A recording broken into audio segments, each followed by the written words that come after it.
Dialysis करा लो, बचोगे नहीं, चल नहीं पाओगे, यही बोला था आपको। हाँ, यही बोल चल रहे थे। चल नहीं पाओगे, हाँ, बचोगे नहीं। बेहोश होकर और आज जिंदा हो 500 किलोमीटर दूर से आए हुए हैं, हमारे बीच बैठे हुए हैं पेशेंट। सारी समस्या बनी हुई थी रेगुलर बेसिस पे, और डायलिसिस एडवाइस कर दिया गया था, नहीं तो बचोगे। राइट किडनी इज नॉर्मल, दोनों किडनी का साइज नॉर्मल है, किडनी की छन्नी नॉर्मल है, किडनी की फिल्ट्रेशन कैपेसिटी नॉर्मल है, ये रिपोर्ट बता। पहले तो उल्टी की दिक्कत बहुत थी सर, अब तो हमें कोई परेशानी नहीं है, अब सब कुछ हमारा सही है। उल्टी के लिए मैं एक गोली मांगा उनसे, डॉक्टर बोला जहाँ पड़े रहो, एक गोली मिलेगा नहीं। नमस्कार दर्शकों, बहुत सी बार आपने सुना होगा कि क्रेटनाइन जो है वो बढ़ जाता है, कम नहीं होता, डायलिसिस शुरू हो जाता है, बंद नहीं होता, ट्रांसप्लांट हो गया तो क्या होगा, किडनी की समस्या हो गई तो क्या होगा। आज आपको एक ऐसे पेशेंट से मिलवाने जा रहा हूं जिनका क्रेटनाइन 18 चला गया था और मात्र 29 दिन के अंदर उनका क्रेटनाइन कम होकर आ गया 1 की रेंज में। जी हां, आपने बिल्कुल सही सुना है, और ये रिपोर्ट्स के ऊपर आधारित है। तो आज बात करेंगे उन पेशेंट से जिनको क्या क्या समस्या हो रही थी जब इनका 18 क्रेटनाइन हो गया था, और अब कैसे कैसे इनको रिलीफ मिला है, किस तरीके से इनको रिलीफ मिला है। क्या नाम है आपका? राजबली सर। राजबली जी, कहाँ के निवासी हैं आप? मैं बस्ती, उत्तर प्रदेश। बस्ती। तो जब आए थे राजबली जी, उस समय आपको क्या क्या तकलीफ हो रही थी? हमें सर 18 तारीख को, 18 मई के दिन से सुबह 10 बजे से उल्टी दस्त का प्रॉब्लम शुरू हुआ था। फिर वहाँ पे हम सरकारी अस्पताल में जाकर एडमिट हो गए। वहाँ उन्होंने ग्लूकोज चढ़ाया, इंजेक्शन लगाया, उससे हमें कुछ आराम नहीं हुआ। फिर वहाँ से दूसरे जगह प्राइवेट हॉस्पिटल में गए, वहाँ उन्होंने इंजेक्शन लगाए, हमारी उल्टी बंद हो गई, दस्त फिर भी था, कम था, लेकिन फिर वहाँ से सही होकर फिर आ गए घर। फिर तबीयत हमारी बिगड़ी, फिर दूसरी जगह गए, वहाँ अल्ट्रासाउंड हुआ, ग्लूकोज चढ़ाया उन्होंने, 2 घंटे में 8 बोतल ग्लूकोज चढ़ा दिए। वहाँ से सर हमारी तबीयत खराब हुई ज़्यादा, फिर उन्होंने लखनऊ रेफ़र कर दिया, राम मनोहर लोहिया में। फिर वहाँ आ गए, वहाँ हमारा सारा टेस्ट हुआ 4 दिन, उन्होंने फिर हमें कुछ नहीं किया, डायलिसिस करने को कह रहे थे। फिर हम वहाँ से डायलिसिस नहीं करे, वहाँ से डिस्चार्ज करवा के चले आए। फिर आपके लखनऊ वाला जो ब्रांच है कर्मा आयुर्वेदा में, वहाँ गए, वहाँ से हम दवा लिए, वहाँ की दवा खाए 25 दिन। 25 दिन के बाद फिर रिपोर्ट निकलवाए, वहाँ के रिपोर्ट में अभी हमारा जाके सारा रिपोर्ट नॉर्मल आया है। और उल्टी दस्त की लखनऊ में भी हमें उल्टी बार बार आती थी, दस्त तो नहीं, उल्टी बहुत आती थी वहाँ पे। उनसे दवाई को बोले, उन्होंने एक भी गोली देने के लिए मना कर दिए। फिर वहाँ से हम 4 दिन में अस्पताल से आके फिर आपके यहाँ से दवा लिए, और 25 दिन दवा खाया आपका। 25 दिन के बाद रिपोर्ट करवाया, उसमें सारा कुछ हमारा नॉर्मल आया। तो बस्ती में जब आपने जांच कराई थी तब क्रेटनाइन कितना था आपका, जब ये बीमारी का आपको पता चला था? उसमें वही 18 पॉइंट था सर। 18 पॉइंट क्रेटनाइन था आपका उस समय। हाँ जी। और तब आपको क्या बताया, मतलब डॉक्टर्स ने, आपने बस्ती में क्या बताया, और जब लखनऊ गए वहां पे डॉक्टर्स ने क्या बस्ती बताया? वालों ने तो लखनऊ भेज दिए। लखनऊ वाले बार बार एक है डायलिसिस होगा, और किसी चीज़ पे, तो इसी चीज़ पे वो बार बार मुझसे कहे जाओ जल्दी से डायलिसिस करो, नहीं बेहोश हो जाओगे, गिर जाओगे, तुम्हारा बचना मुश्किल हो जाएगा। फिर वहाँ हम 4 दिन थे। फिर हमारे सर हैं जो दिल्ली में जहाँ काम करते हैं, उनका फ़ोन आया, वो बोले डायलिसिस मत करवाना, नहीं तो इसमें आप बचोगे नहीं, महीने में, हफ्ते में 2-2 बार भी, महीने में 2-3 दफ़ा भी करवाना पड़ सकता है। आप या तो आयुर्वेदिक दवाई लीजिए और होम्योपैथिक दवाई। फिर वहाँ से हमारा भांजा था, वो मोबाइल पर सर्च करके देखा, फिर आपका दवा खाने का नाम पता चला।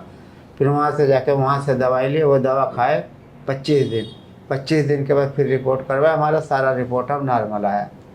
किडनी का भी डायलिसिस करा लो, बचोगे नहीं, चल नहीं पाओगे, यही बोला था आपको। हाँ, यही बोल रहे थे। चल नहीं पाओगे, बचोगे नहीं। हाँ, बेहोश होकर और आज 500 किलोमीटर दूर से आए हुए हैं, हमारे बीच बैठे हुए हैं पेशेंट। 500 किलोमीटर तो है ना बस्ती यहाँ से? 724 किलोमीटर। 724 किलोमीटर दूर से पेशेंट आए हुए हैं और हमारे बीच बैठे हुए हैं, क्रेटनाइन नॉर्मल लेकर आए हुए हैं। मैं चाहूंगा कि आप अपनी रिपोर्ट स्वयं दिखाएं कि किस तरीके से आपका क्रेटनाइन था, और बताएं दर्शकों को कि किस गंभीर समस्या थी जब आपका क्रेटनाइन था। उधर की तरफ करके यूरिया 204 पॉइंट कुछ था, क्रेटिन 18 पॉइंट कुछ था सर।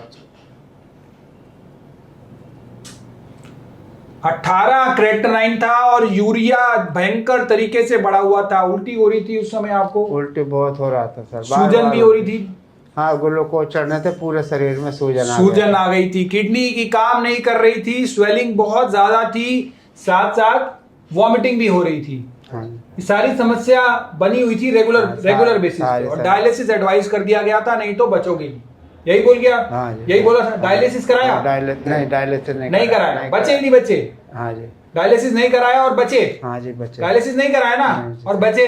हाँ जी। यहाँ बैठे हो, हाँ जी। 750 किलोमीटर दूर से अपने आप ट्रैवल करके भी आए हुए हैं।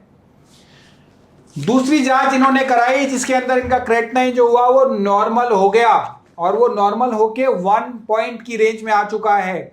आप ये रिपोर्ट भी दिखाएंगे, और ये रिपोर्ट कहां से कराई है ये भी बताएंगे।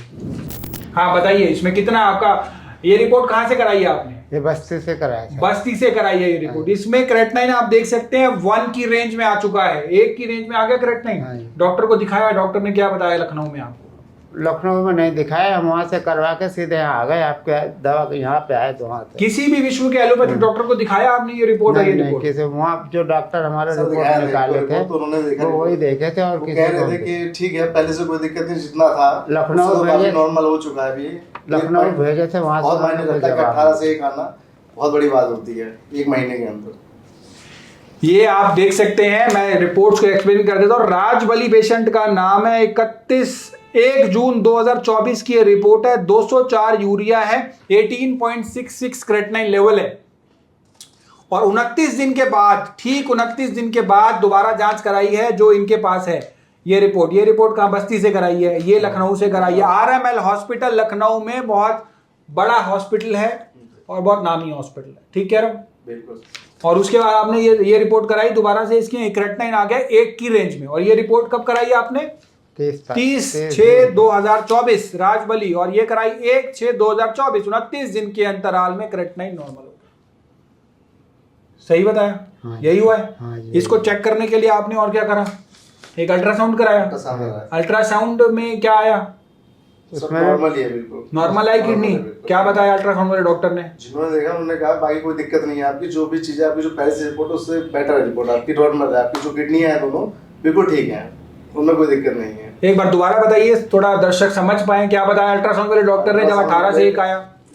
उन्होंने जहाँ रिपोर्ट देख के डॉक्टर साहब ने कहा कि आपकी जो किडनियां हैं दोनों बिल्कुल ठीक हैं, मतलब ना के बराबरी थी जो दोनों किडनियां थी जब रिपोर्ट हमने पहले करवाई थी। जब बाद में करवाई 1 महीने बाद तो सब बिल्कुल नॉर्मल थी, क्रिएटिन, यूरिया और किडनी जो थी अल्ट्रासाउंड कराने के बाद में बिल्कुल नॉर्मल आई रिपोर्ट हमारे साथ। अल्ट्रासोनोग्राफी 30/6/2024 ठीक उसी दिन कराई गई है जिस दिन ये इनका जो है ब्लड टेस्ट हुआ है, उस दिन कराई है। और ये आप देख सकते हैं right kidney is normal in size 89x42 mm, renal parenchymal echo texture is normal, corticomedullary differentiation is maintained and no hydronephrosis in seen in right kidney. Left kidney की बात करेंगे, normal in size 83x55, renal parenchymal normal है, corticomedullary differentiation normal है, दोनों kidney का size normal है, kidney की छन्नी नॉर्मल है, किडनी की फिल्ट्रेशन कैपेसिटी नॉर्मल है। ये रिपोर्ट बता रही है। अब ये हो गई एक ब्लड रिपोर्ट, एक अल्ट्रासाउंड की रिपोर्ट। अब पेशेंट से पूछेंगे कि उनको क्या समस्या हो रही है अभी या नहीं हो रही है? बिल्कुल ठीक है। अब आपको पहले क्या दिक्कत हो रही थी? पहले तो उल्टी की दिक्कत बहुत थी सर, अब तो हमें कोई परेशानी नहीं, अब सब कुछ हमारा सही है। खाना भी खा रहे 3 टाइम रेगुलर, काम पे भी जा रहे हैं, ना उल्टी हो रहा है ना दस्त हो रहा है, सब कुछ सही है। अब हमें ना हाथ पैरों में कहीं दर्द भी नहीं, कुछ भी नहीं, अब सब एकदम हमारे नॉर्मल है। 1 महीने की दवा खाने में, अब वो दवा ख़त्म हुई 6 तारीख को सर, 7 तारीख को फिर अब आपके पास फिर आए अपार्टमेंट लेके यहाँ से। तो अभी वॉमिटिंग वगैरह नहीं हो रही ना? कुछ नहीं कुछ भी तो नहीं। पहले तो आप बता रहे रुक नहीं रही थी। हाँ, और अब हो नहीं रही। राम मनोहर लोहिया में तब भी 2-3 दफे दिन में उल्टी हो जाती थी, तब भी हो जाती थी जब हॉस्पिटल में? वहाँ पे भी। और अब जो है आपका पैरों में भी स्वेलिंग थी उस समय, एक बार पैर दिखाएंगे दर्शकों को कि पैरों में सूजन तो नहीं है कहीं? नहीं सर, पैरों में कहीं भी नहीं कुछ। मैं रिक्वेस्ट करूंगा अगर कैमरा में हम इनके पैरों को देख पाएं, दिखा पाएं कि किस तरीके से इनके पैरों में स्वेलिंग भी नहीं है। अब इनके पैरों में स्वेलिंग भी नॉर्मल है, स्वेलिंग नहीं है, बिल्कुल नॉर्मल तरीके से हैं जैसे एक हेल्दी व्यक्ति के पैर होते हैं।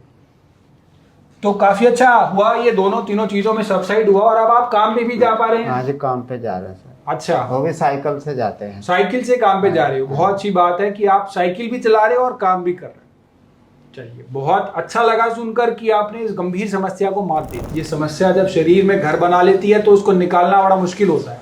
आपके जितने भी डॉक्टर्स आपको मिलेंगे उन्होंने यही बताया कि डायलिसिस करा लो या ट्रांसप्लांट करा लो। हाँ जी बिल्कुल। हाँ यही बताया, या डायलिसिस करा लो, या डायलिसिस को ही ज़्यादातर बोले थे वो। डायलिसिस ही बोले थे, लखनऊ में भी और बस्ती में भी। बस्ती में जिन्होंने देखा था, जहाँ करवाया था, उन्होंने यही कहा था कि आप ले जाइए लखनऊ, यहाँ कुछ हो नहीं सकता, आप वहीं ले जाइए, या तो लोहिया ले जाइए या तो मेडिकल कॉलेज हॉस्पिटल है वहाँ बताया था उन्होंने। फिर लेके गए थे सर, यही फिर बाकी तो उन्होंने जो अपनी जाँच वाँच की, उन्होंने रिपोर्ट देखा, उसी के आधार पर बाकी उन्होंने यही सब किया अपना। उन्होंने भी काफ़ी जाँचें की, पर जाँच होने के बाद जब डॉक्टर साहब आते तो यही पूछना होता था मेरा कि सर क्या है, आप बताएंगे कुछ?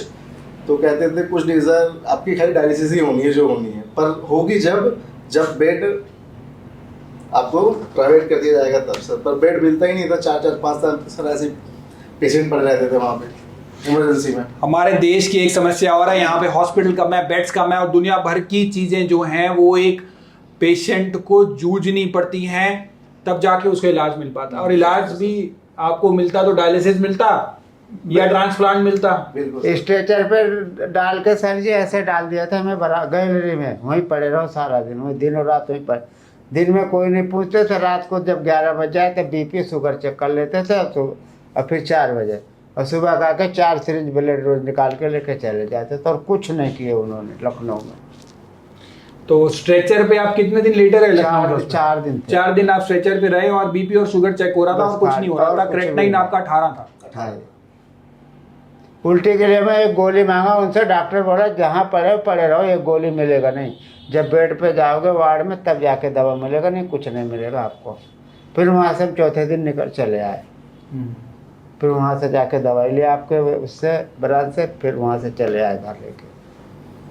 तो बहुत सी बार मैंने सुना है कि एक गंभीर समस्या होती है, वो उससे निजात पाते हैं तो पुनर्जन्म होता है। मुझे ऐसा लग रहा है आपकी पूरी बात सुन के कि इतनी गंभीर समस्या थी और अब क्रेटनाइन जो है वो नॉर्मल आया है, तो एक प्रकार के आपको भगवान ने नया जीवन दिया है। हाँ जी सर। तो क्या मैसेज देना चाहेंगे, क्या संदेश देना चाहेंगे उन सभी किडनी के मरीजों को जो इस गंभीर समस्या से जूझ रहे हैं? बहुत से लोग इलाज कराने में भी सक्षम होते हैं लेकिन फिर भी ठीक नहीं हो पाते।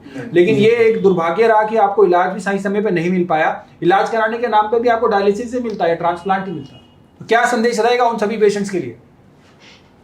हम तो सर उनको यही सलाह देंगे, जो कर्माकर आयुर्वेदाचार्य से दवा लें और अपने शरीर को स्वस्थ एवं निरोग बनाएं। मेरे साथ मिलकर बोलेंगे एक बार, stop top kidney kidney dialysis. Dialysis.